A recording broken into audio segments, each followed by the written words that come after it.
Hello, hello, hello. What's going on, everybody? I see D. Lynn and Roel are already here. What's up? What's up? Thank you, D. Lynn, for sharing uh, and liking the broadcast. What's going on, everybody? How is you guys? Mark, what's going on? West by God, Virginia, 304 forever.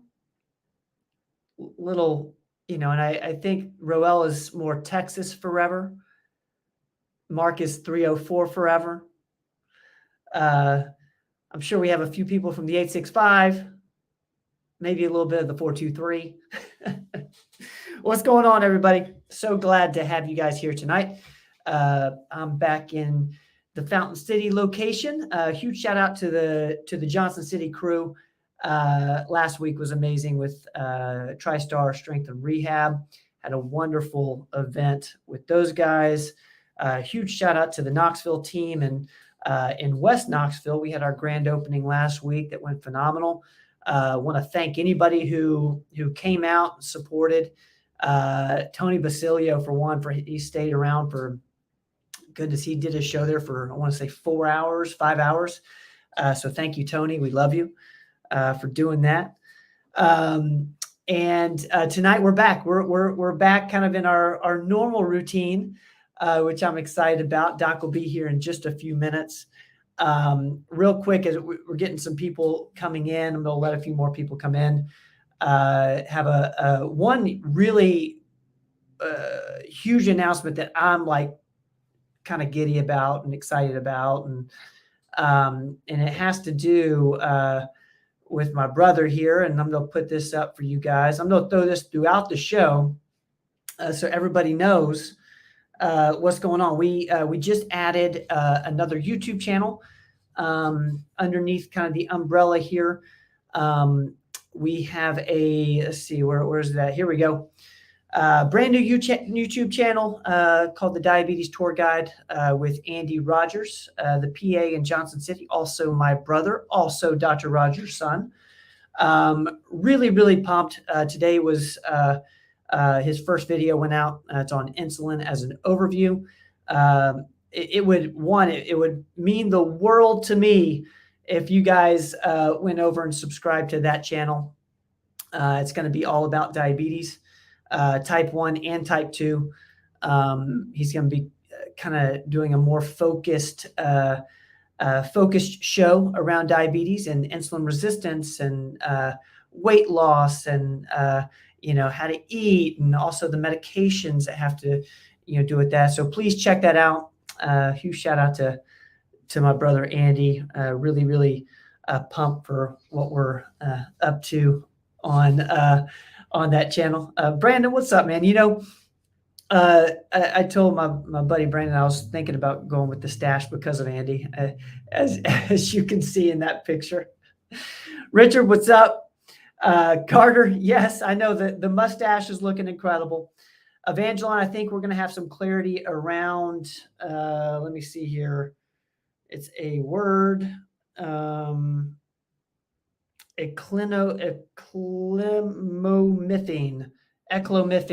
We're going to have some clarity around that. Yes, I agree, Mark. We need to have a companion guide along with the channel. Lisa, what's up? Velma, what's up? I see Velma's question. Thank you. Great question there. Let's see, who am I missing? If you're new to us, thank you guys for hanging out. This is the Performance Medicine Show. We do this every single Tuesday from 7 to 8.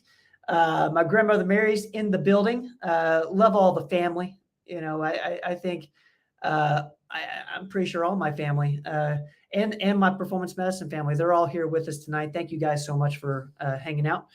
And I think Doc is almost ready. First off, let's go real quick. I want to do this because this was one of my favorite episodes with the great Dr. Randy Martin of Heartland Apothecary over in Knoxville, right next door actually to our brand new West Knoxville location. Compounding semaglutide. Semaglutide is obviously a hot topic these days.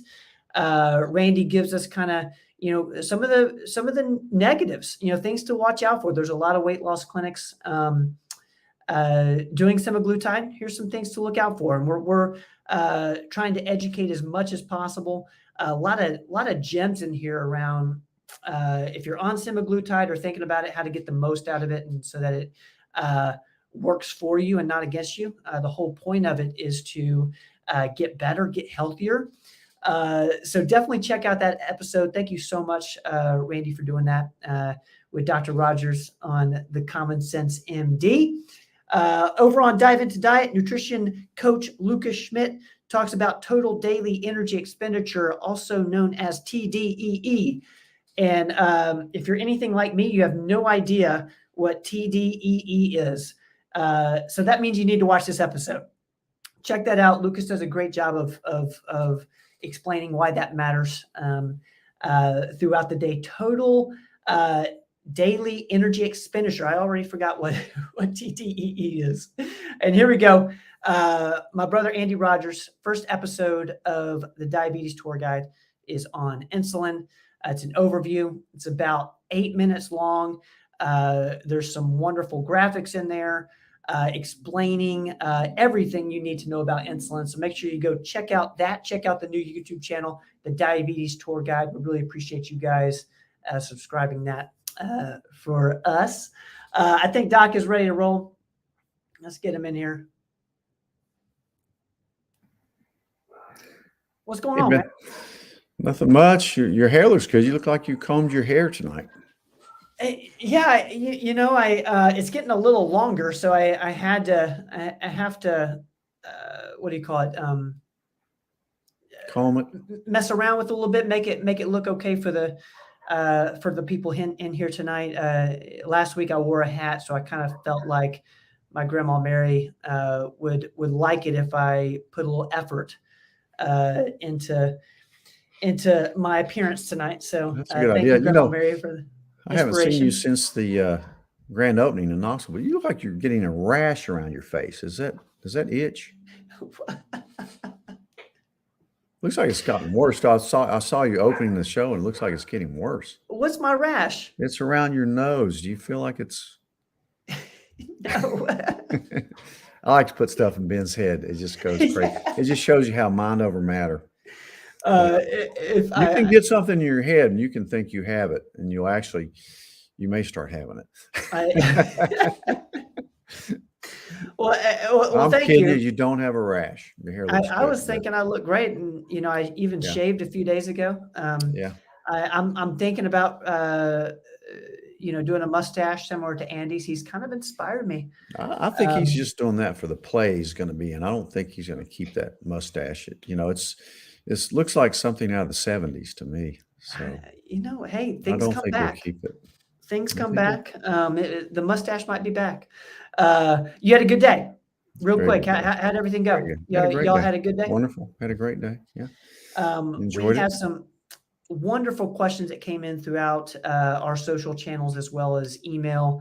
Thank you guys in advance to everyone who contributes that way. It means so much to us, and it keeps the show going. As you guys know, for those who are with us live, we're going to go till 8 o'clock tonight. If you have a question for Doc, go ahead and put it in the comments so we can try and get to as many as possible tonight.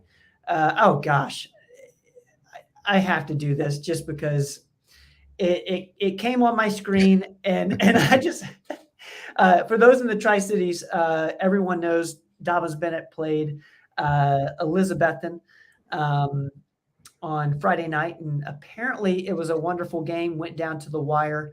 Of course, I can tell who Carter was for. And I know Katie and Carter are from E-Town, as we call it.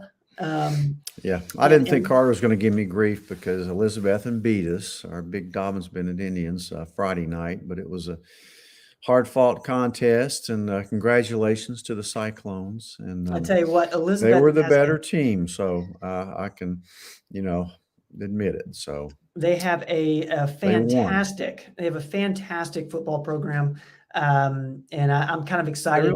They've got a great program, and I just give them all the credit. You really can't criticize somebody if they beat you. Like Coach Prime said, if a team wins, they can say anything they want. You can't say anything. Just say, congratulations, you won, you are better. And so I'm following Coach Prime.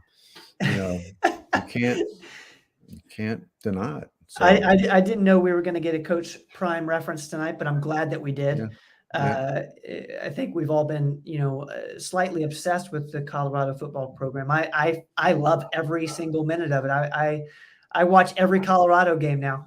Huge shout out to Coach Prime. I hope he's watching tonight. He's I hope probably he is preparing too. for a game, but I hope he comes on here. I love Coach Prime. Okay, so speaking of that, we need to get to the show. We have questions to answer. I see Kimberly's in here. Kimberly, what's up? Thank you so much for being here. Sharon, I see your question on vertigo. Thank you. We're going to get to that. All right, we're going to start off here. Let's see where we're at. This came in over on Instagram. The question is low ferritin and iron numbers, male and eat meat. What could it be? So it's around. Yeah. I mean, ferritin is a number. It's a measure of iron storage, and it's a pretty accurate account of how much stored iron you have. And I saw a case today had a very low ferritin. He was a male, but he wasn't anemic.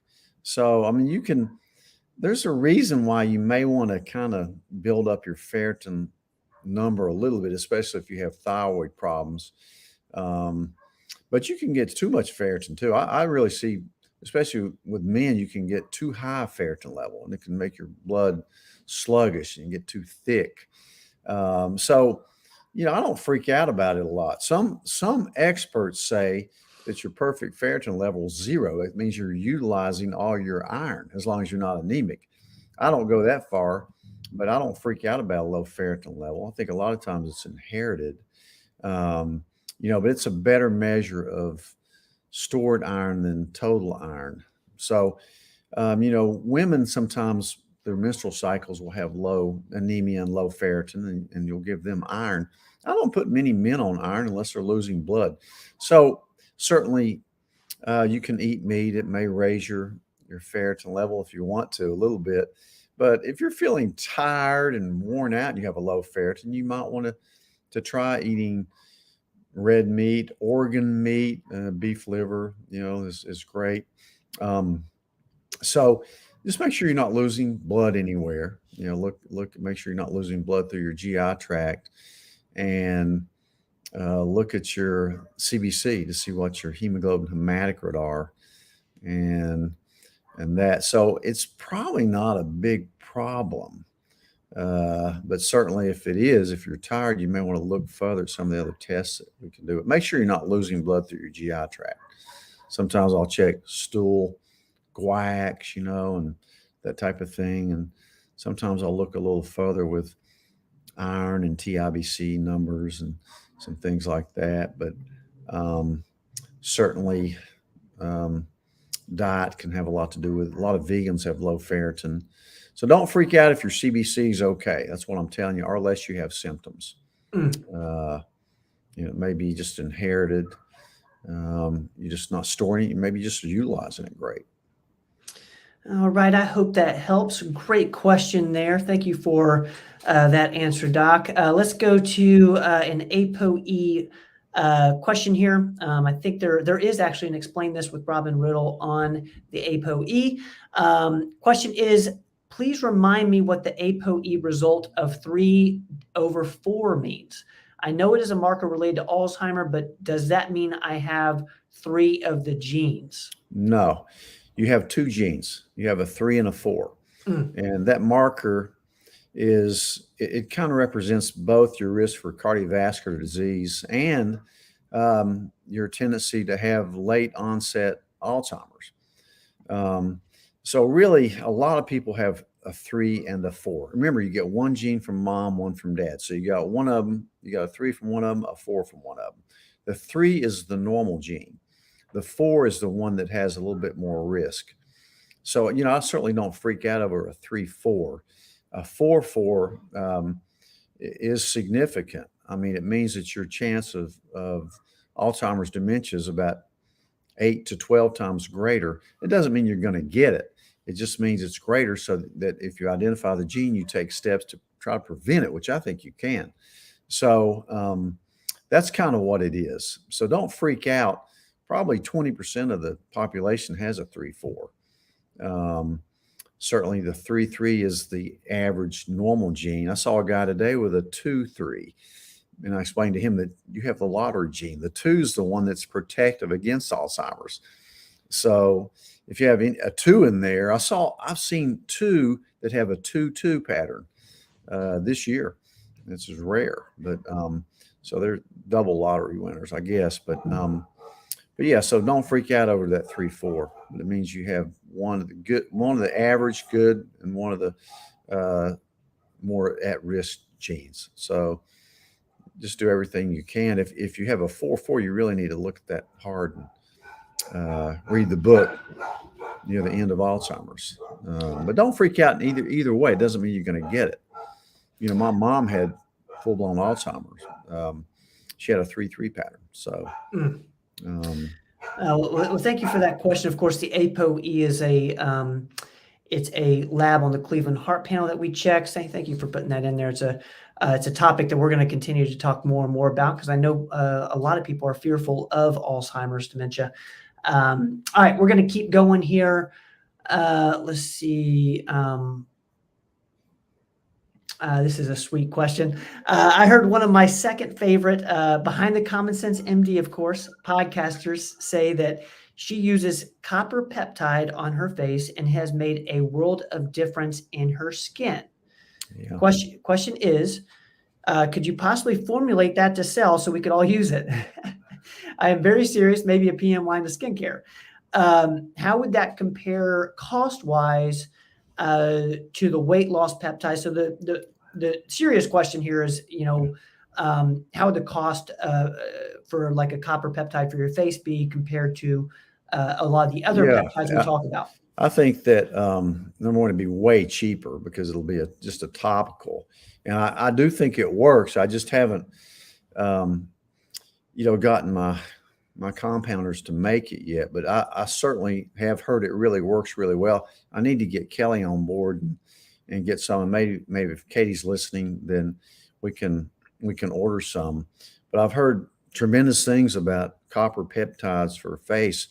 I had a lady a couple of weeks ago that actually was putting a formulated rapamycin cream on her face. And rapamycin is the ultimate anti-aging drug. Put somebody today on it, but it's probably the Dalai Lama of aging is rapamycin, but certainly, and I'm going to investigate that as well. So yeah, I mean, there's no doubt we'll have that available soon. We've had it on our list of things to do for a long time. Sometimes it's just hard to get some of the the peptide companies to move and make the formulas for you. But yeah, I mean, just keep asking about it. There's no doubt we'll get some in, and I think it'll be very affordable. It's not the weight loss peptides are expensive. There's just no way around that, the injectables. But I wouldn't think this would be that much. All right, thank you for that question that came in through email. Let's see here. Okay, this is a great question that came in. Another one over email. Do you plan to have a provider dedicated to women's second phase of life issues and concerns? Well, context, you've noted that Robin is versed in things like fertility, but who can we contact for post-menopausal questions and treatment? It's a great question. All of us. I mean, that's one of the main things that we do. And again, any doctor sees more women than men. They come to the doctor more often. They're smarter than men, and they're actually, more intuitive, and they care more about their health. And certainly when it comes to hormones and insulin resistance and supplements, we treat more women than men. So every one of us is an expert at women's second phase of life. That's why we know a lot about bioidentical hormone replacement, peptides, skin, hair stuff. I mean, I'd say the majority of our practice is dedicated to women's second phase of life. So yeah, we're all well versed in that. We treat it every day. you can't just have one. There's too much of a demand for it. We all have to know that inside and out. And we do way better than even most of your gynecologists. There's a couple I've come across that are knowledgeable, but most of them just really don't know much about hormones, and they don't know about peptides. A lot of this stuff is really outside the box. You have to get compounded medications from it. So you're not going to get detailed on it by a drug rep. You're certainly not going to learn about it in your medical school or residency. So that's why we do all these courses. That's why I got board certified in functional medicine, was hormones and metabolism. So yeah, all of us hopefully are very good. And this is a follow-up question to that. It's also, what are some viable options if one can't afford compounded drugs or pellets? I love this question because I know a lot of people, see this as unaffordable, and it is expensive. Hormone replacement is, but I think the creams are not expensive. The creams are, you can get creams in a lot of places for $35, maybe $40 a month. You can't afford not to have these if you want to age healthfully, I think. I always say the first thing you need to do is eat right, exercise, sleep, keep your stress down. But certainly hormones are on the table. So pellets are more expensive, but creams do not have to be that expensive. And a lot of the companies too, if you buy 3 months supply, they're giving you a month for free. So you really should be able to afford the creams. Again, when you come in and get labs, you can file your insurance. There should be no reason you shouldn't be able to afford bioidentical hormones.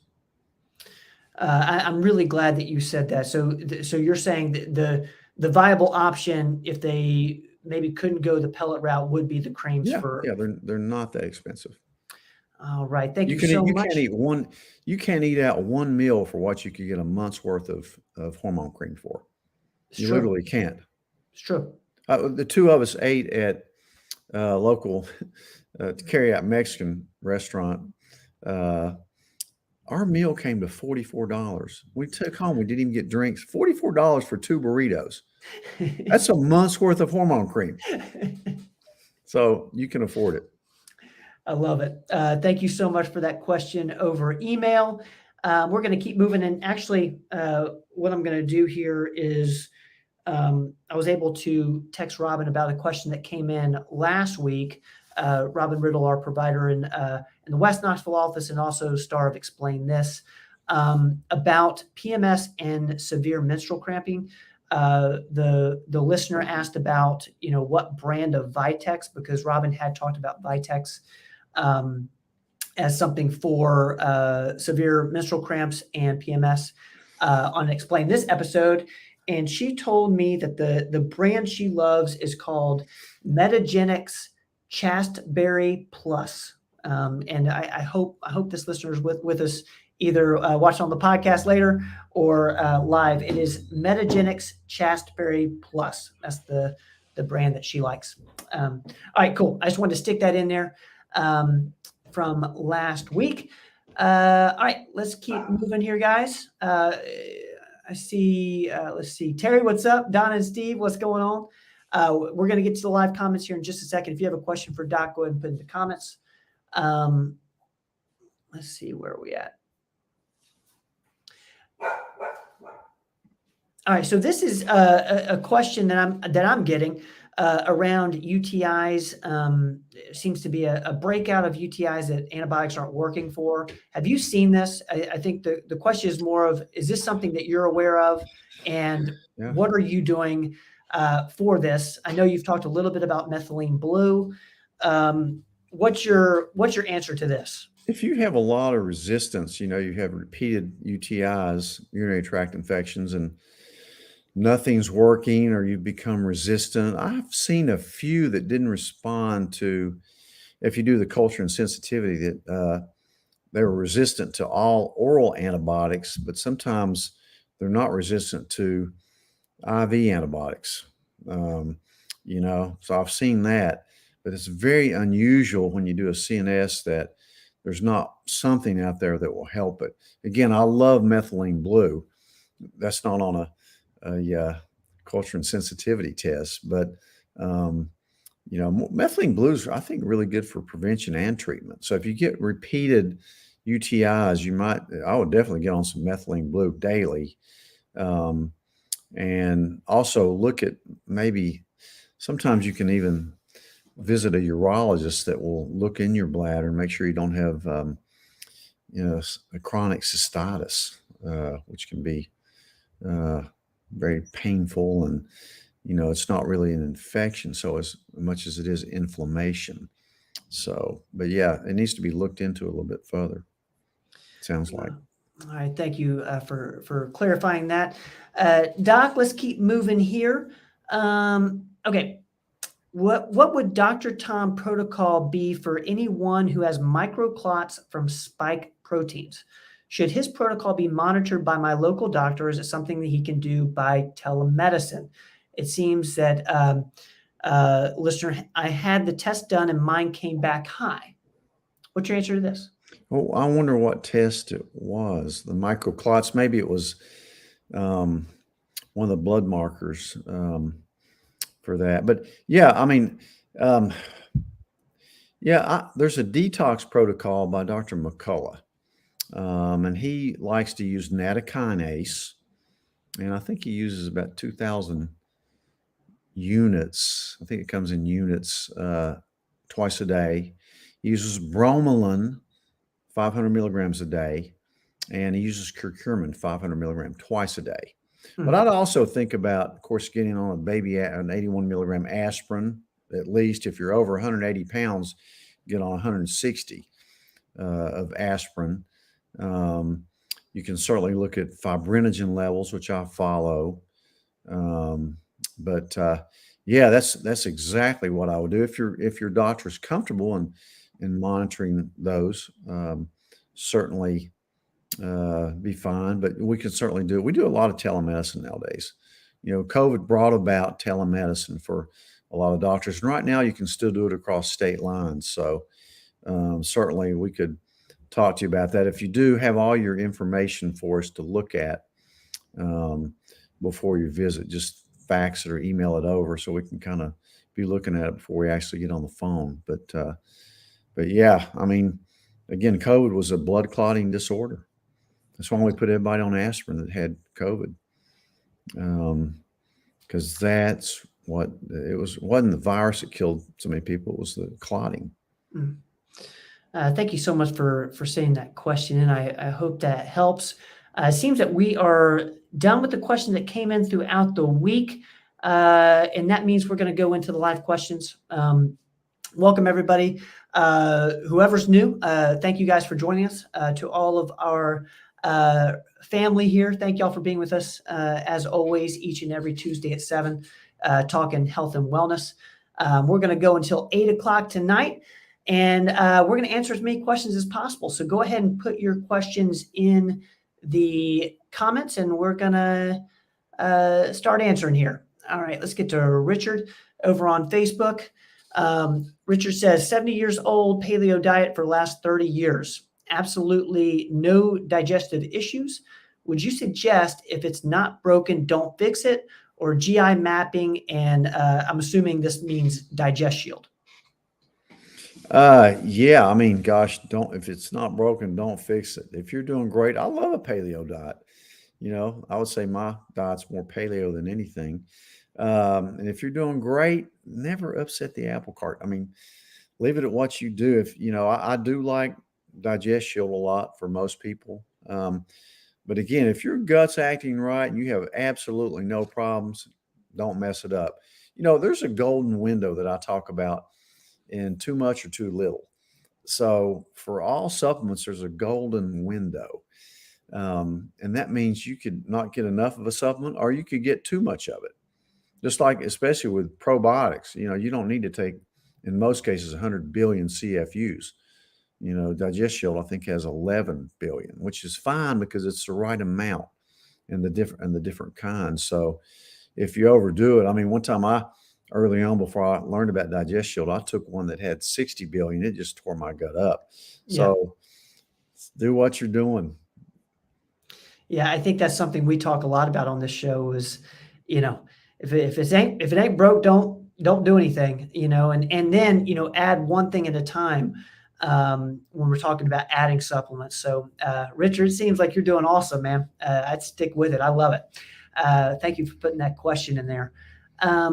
Okay, let's get to Velma. Would you recommend castor oil for reducing inflammation? Would affect your eyes if you get this oil in them. I think I'm reading that right, Velma. You can correct me if I'm wrong. What's your thoughts on this? My grandmother recommended castor oil, but it's back in the old Tommy days. But yeah, I mean, a lot of people talk about it. I don't use much of it just because, new stuff has come up. But yeah, I mean, I've heard a lot of information that it's actually a good product. Certainly if you get it in your eyes and it's irritating your eyes, flush it out, and it could irritate them for sure. But it may even lubricate them, if you do the corners of them. But I just don't recommend putting a lot of things into your eye that, your natural tear production should be able to do it. So that's a great question, though, and a great point about affecting your eyes. It could. All right, Velma, thank you so much for putting that in there over on Facebook. Let's go over to YouTube. Let's get to Sharon's question. Can you tell me anything about vertigo? I've had it for 3 weeks now. Is there anything I can take for it besides meclizine? Meclizine, meclizine, there's another word for that's Anavert, and it's usually for viral labyrinthitis. It's not going to work much for benign positional vertigo, which is probably more common. And you diagnose that by going to a doctor or a physical therapist even. Ernie, I send most of my vertigo patients up to Ernie. He's a physical therapist that does a lot of the maneuvers to cure benign positional vertigo. In other words, if it's positional, if you turn your head sudden-like and your head spins, that's positional vertigo. And the mechanism is really those salt crystals on the inner lining of your inner ear are falling off into that fluid. And it's mucking it up, and it's what messes your balance up. So if you do these maneuvers, you can really fix it, quickly. So you need to be checked out to make sure nothing else is going on. Also, if it's associated with loss of hearing or ringing in the ears, then it may be Meniere's disease. So that's something a little bit different. Something, if it's really severe, vertigo is terrible. I had it one time, and I threw my guts up, and it was terrible. Fortunately, it lasted a day, but I was on the couch with a bucket beside me because I was throwing up. It was awful. But I did use a little meclizine. It helped sometimes to calm down the inner ear. If meclizine doesn't do it, I'll use Valium. That's something else that really helps. But yeah, that's not fun. If it's going on 3 weeks or has any other associated symptoms, make sure you see your doctor for it. And then if they're not an expert on benign positional vertigo, see an ENT doc or neurologist or even a physical therapist who's well-trained in the treatment of that. They can check you for nystagmus and eye movements and detect it. Ernie's really good with that. Sharon, thank you. So I hope you feel better. I know that's miserable. So we'll certainly be thinking of you. And please, come back next week and give us an update on how you're doing. Hope that helps. All right, let's keep going here. Let's go back over to Facebook and get to Shelley's question. What do you think of Cholestov in the vitamin section instead of using statins? What alternatives are there to statins? This is a common question that we get over here on the show and in all of our offices. What's your thoughts on this?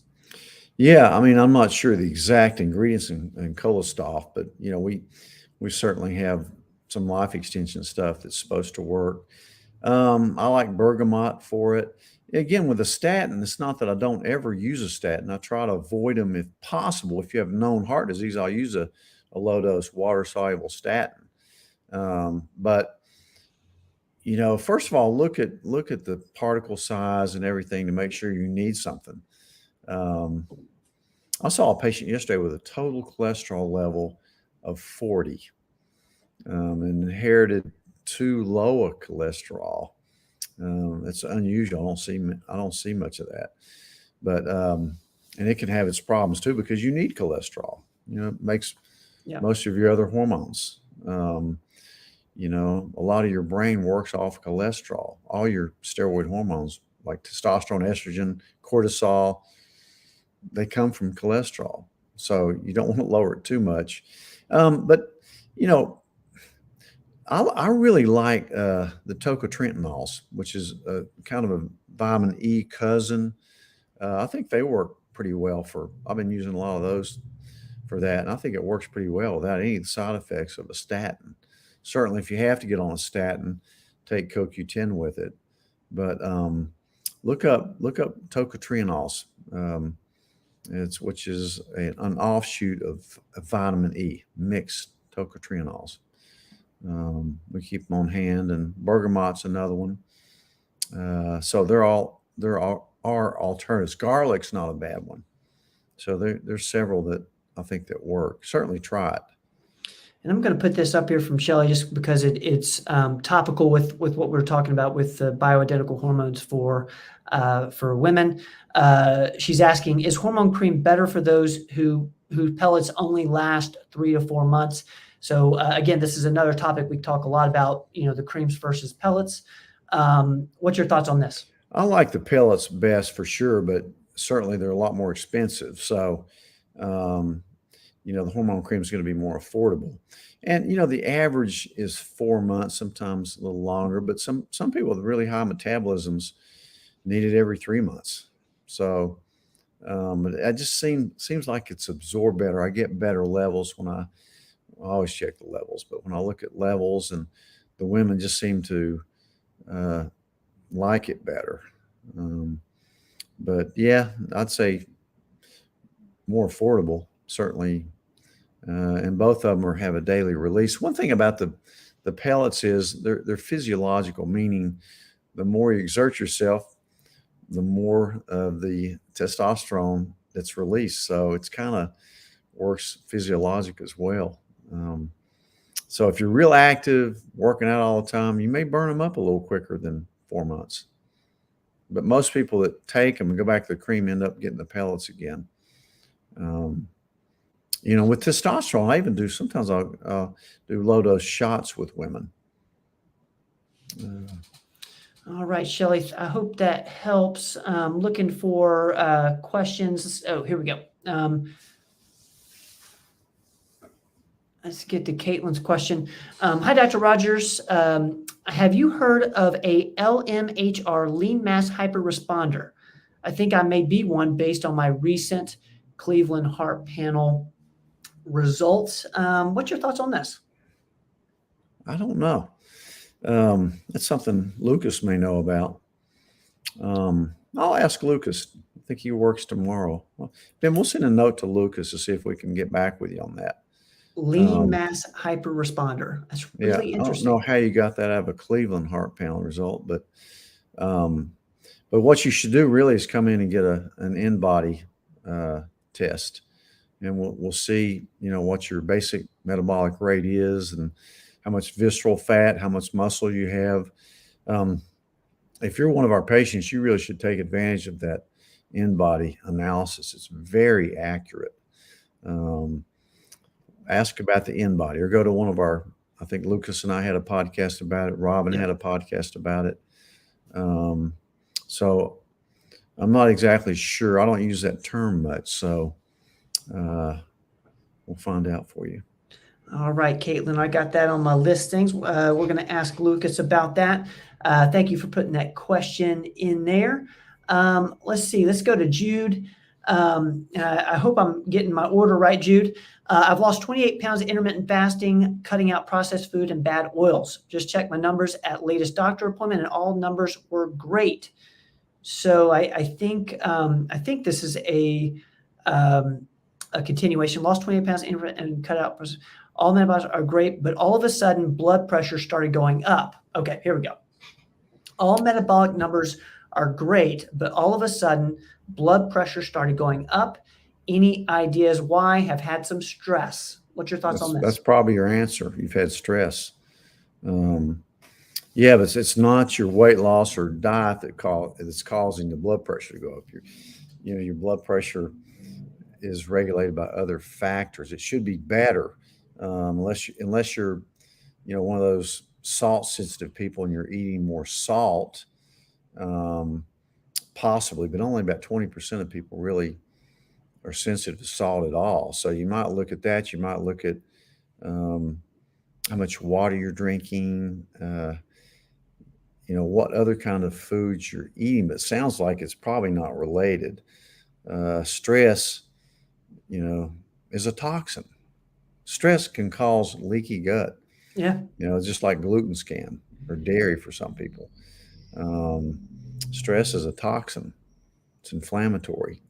So look at your blood pressure, start doing something, take some saffron or, ashwagandha, look at that. And, before you commit yourself to taking a blood pressure medicine, you look at your family history. Sometimes hypertension is inherited. Probably the most common form of hypertension is essential hypertension, meaning it's inherited. And certainly as you get older, your arteries stiffen a little bit. But, look at that, but get your stress under control. Exercise. Definitely bring your pressure down. All right, Jude, I hope that helps. Thank you for putting that in there. I'm going to put this up from Caitlin. This is clarifying the lean mass. I've already forgotten the term. Oh, okay. So here it is. It's a phenotype of people in those who follow keto carnivore diets who present with high HDL, low triglycerides, and very high LDL. They also tend to be lean. And then there's a new study that's about to be published about them that looks promising as far as arterial plaque. Look up Dave Feldman's presentation from the low carb conference. That's super interesting. I'm going to write this down, Caitlin. Yeah, write that down and look at it. Dave Feldman, I've had some other people mention him. That's interesting. So you have a really high HDL, but a high LDL as well, low triglycerides. That's really interesting. And I'm just going to see the term here so I remember it. Makes sense. It makes sense that you might have, following carnivore, eating more fat, your LDL could be high. And this is a lean mass hyper responder. Yeah. Caitlin, thank you so much for putting this in there. Like we always say, we learn more from this show than you guys learn from us. So thank you so much for putting this in there. We're gonna get on the Dave Feldman here. Yeah, I don't know what he suggests, but I don't think I would get on a statin for a high LDL in that case. I like to look at the HDL to triglyceride ratio is the most important. It'd be interesting to see what your ApoB is in that situation. That's certainly which is on the Cleveland, but interesting. All right, Caitlin, thank you so much. Let's get to Evangeline here. Timely question. What kind of iodine is best for nuclear radiation poisoning and where to buy it? What's your thoughts on this? Probably Lugol's. That's the one you can get at any good pharmacy. I know that, they certainly hand out a lot of iodine pills to combat radiation sickness and in places that are vulnerable. But yeah, it's not a bad idea to have some of it around. I know a lot of the good compounding pharmacies keep it in. But ask about Lugol's. Lugol's. All right, Evangeline, I hope that helps. Let's go to Don and Steve over on Facebook. I asked a couple weeks ago about what to eat to lose weight. Dr. Rogers said maybe one of his kids with diabetes could help with that since they would be perfect help with a low carbohydrate diet. We need a list of foods, brand, and maybe a menu.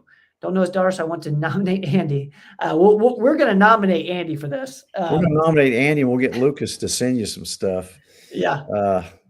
We can definitely help with this, Don and Steve. We'll figure out a way to communicate this because that's something that can help a lot of people. Andy just started his podcast today, didn't he? He puts out a diabetic podcast now. And You did just being a a type 1 little plug there. most of his life, he's really good with it. But we'll try to get Lucas to send you something. Ben, write that down so we can mail him something.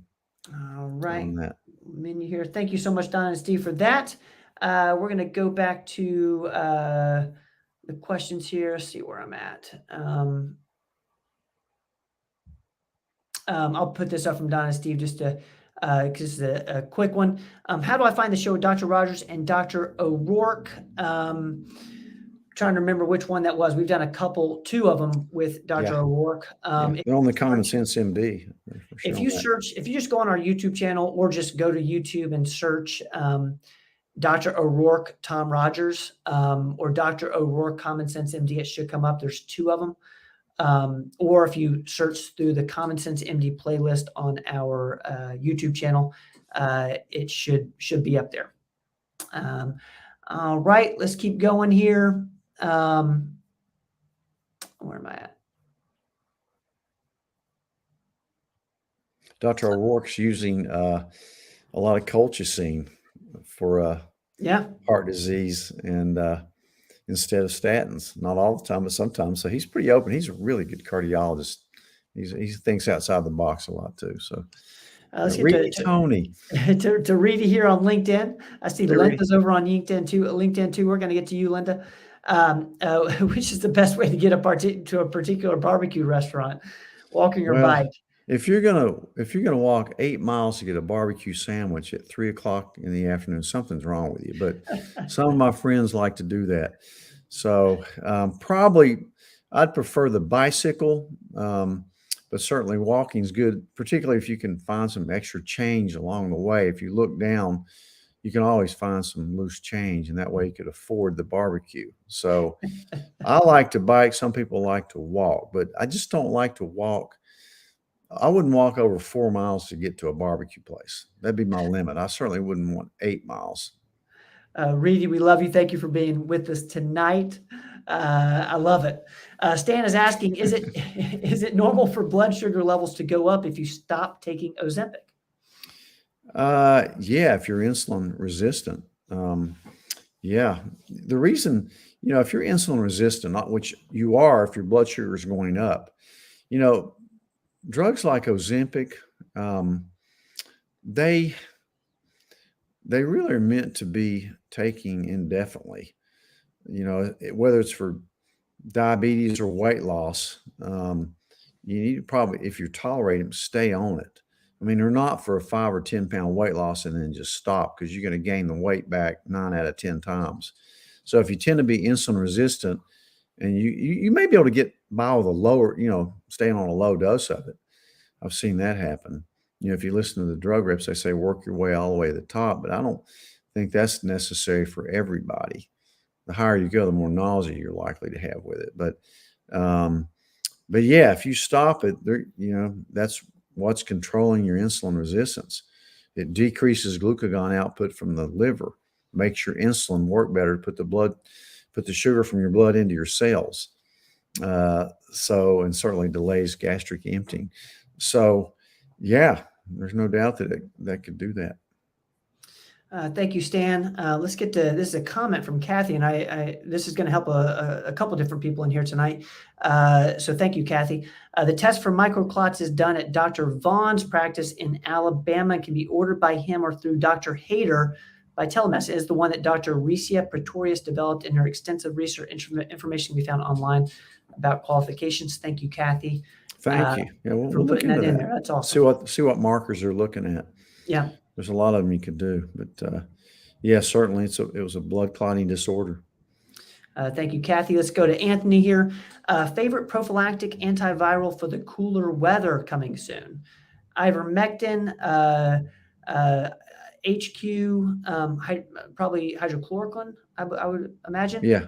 Or keeping vitamin D levels high and taking quercetin, vitamin C, methylene blue, etc. be good enough? What's your thoughts on this? Probably those would be good enough. Again, when there's a pandemic going around, and certainly ivermectin is my favorite. It works for other things too, for other viruses. And so I'm not against it at all. In Tennessee, believe it or not, you can get this over the counter. It's the only state in the country where you can do that. So we live in a good state for sure. But yeah, I certainly think vitamin D, keeping that level high, is the best thing you do for your health. I mean, they're finding out every day new studies on that, and even some of the old curmudgeons take it and realize that during the pandemic said it didn't help. I mean, there's no doubt in the world that it helps, but not only against viruses, but against cancer, against heart disease, diabetes. You're just nuts if you don't get your vitamin D level checked, in my opinion. But certainly I love the other stuff too. I certainly take all those daily. And, at one point I was taking some prophylactic ivermectin. Right now I'm not. I just don't think I need it. But I certainly have some ready to go. If I do come down with a virus, I don't hesitate to take it. Great question, though. Anthony, thank you so much for putting that in there. And I'm sure, as we head into winter, we'll be talking more and more about staying healthy as the weather changes. We're going to get to Kristen here. One, I love this because, one of the things I want this show to be a resource for people. If they do forget to ask a question, they're with Andy, Robin, Pratik, Brooke, Dad, whatever, and forget to ask a question, they know that they can come here on Tuesday nights and follow up. So thank you, Kristen, for being here. So for context, Robin talked about birth control being bad for the body. Does that Vitex or anything work for cramps, heavy bleeding, back pain if I were to stop taking it? So this is in regards to stop taking birth control. I was at your JC office today and I forgot to ask. So thank you for being here and asking your question. Yeah, it could. I mean, again, I'm not totally against the birth control pills for certain reasons, birth control being the number one. But also, sometimes we use it for people that just have severe problems with PMS or PCOS or things. It just, in some cases, it's the only thing that'll tend to regulate the periods and help you get by. Certainly, I don't like long-term use of birth control, and Robin gives a great podcast on that, and she's right. But yeah, I mean, I would try it for sure. It depends, how bad it is, and you may even look at, definitely when you're off the birth control, you might want to get a baseline on where your hormones are. It may be just some bioidentical progesterone could help you a lot. So there's options besides the birth control pill. So I wouldn't blame you at all on getting off of it. And a month or so later, check your level. A month or two later, because it takes a while. It suppresses ovulation for at least a couple months after you get off of it, and then get a baseline and see where your hormones are, and see if your periods start coming on every 28 days. People are different. Some people don't. Yeah. And they have to have that to regulate their periods at the 28-day periods. Otherwise, it's chaotic and a lot of problems with it. So, but yeah, look at Robin's podcast on that. It's really good. Kristen, I hope that helps. Let me know if that answers your question, if we need to follow up with it. I'm going to keep going here. I want to get to Linda. And Linda, I watched your interview with Dr. Rogers today, actually, for the second time. And you're just so good. That was just an amazing. She's a natural. She's a natural. Man, she really. That was awesome. She's cool. I mean, she's just cool. She's got that cool factor that nobody else has, at least in this town. You've got the. She's like a superstar around here. For those who don't know, if you're watching from other states, around here, everybody knows who it is. And, she's got kind of a Hollywood name. And here in Kingsport, she is Hollywood. That's exactly really right. Linda, we love you so much. Thank you for hanging out with us tonight. Let's answer Linda's question here. How do I improve my low iron saturation if my iron level is normal? Well, I'm not sure you need to improve your saturation. I don't know what your ferritin level is, but to me, that's a more important measurement. It seems like to me, you may check a TIBC, but a lot of times it doesn't follow. The other things that can interact with that is vitamin C. I don't know if you're taking vitamin C. It seems like you'll saturate your iron better if you take vitamin C every day, just a gram of it, maybe 2 grams if you need. Check your ferritin levels, make sure you're not anemic, and look at taking vitamin C. And if you feel great, if you're not tired, it may not be a big thing. But try vitamin C if you're not taking that. And if you're taking a gram of it, go to 2 grams. I hope that helps, but it'd be nice to look at all your numbers on that, a complete anemia panel. There's some other things that can affect that too, Linda, like your copper levels, your vitamin A levels. Those are very important. You might even try getting on a little copper with vitamin A, and that may help as well. So C, copper, vitamin A, maybe even a little zinc. And a lot of those you can get in a good multi. All right, Linda, I hope that helps. Thank you for being with us over on LinkedIn. Let's get to Lisa's question here. And we got a celebration here with Lisa here in just a second. Can I take K2 every day with my calcium? If I take prescription strength vitamin D, 1,000 milligrams, vitamin C, 1,000 milligrams calcium, 1,200, and K2 every day, is it okay to take all at the same time, or should they be staggered? And if so, how? Certainly you can take K2 every day. You should take K2 every day. I like MK7 is the best one, the best form of your K2. And I probably wouldn't take over 180 milligrams of K as well. I'm not sure if it says how much K2 you're taking, but yeah, I'm not vitamin C 1,000, that's great. That's a low vitamin D. If it's just 1,000 units of vitamin D, that's pretty low. Check your vitamin D levels and see where you're at. I'm not sure why you're taking calcium, to be honest with you. I just don't prescribe a lot. I don't tell people to take a lot of calcium. I say get that in your foods. You just don't need any extra from your foods, I don't think. Most doctors say, hey, if you're a woman, take 1,200 milligrams of calcium. Look into it. You may even want to read Dr. Lucas's book on osteoporosis that he just put out, which I did a podcast with him. He's a Stanford orthopedic surgeon. How'd you get that up there so fast? Read that book. It's just like $4 or $5. Yeah, I think it's like $4.99. It's a great read. Order that book. You really need to look at that book. But certainly you need K2 to make the vitamin D bring the calcium into your bones, not your arteries.